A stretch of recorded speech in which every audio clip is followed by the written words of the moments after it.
ለመላው የኢትዮጵያ ሕዝብ በተለይ ለወጣቶች ያለኝ መልእክት ክረምትን በዋዛ እናሳልፍ። የዝናብ ጊዜ ነው። ዛፍ ብንተክል አፈር እንዳይሸረሸር እናደርጋለን።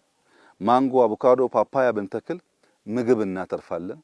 አቅመ ደካሞችን ብናግዝ፣ ቤታቸውን ብንጠግን፣ ሰፈራቸውን ብናጸዳ፣ አጥራቸውን ብናጥር ዛሬ አይደለም ጊዜ ያልፋል። ለልጆቻችን ያኔ በጉልበት ባለን ወራት ጎበዝ በነበርንበት ወራት እኛ ኢትዮጵያውያን የአባት የእናቶቻችንን ብቻ ሳይሆን የምናቃቸውንም የማናቃቸውንም ሰዎች ተባብረን እንሰራ ነበር የሚለው ትርክት ለልጆቻችን በእጅጉ አስፈላጊ ነው።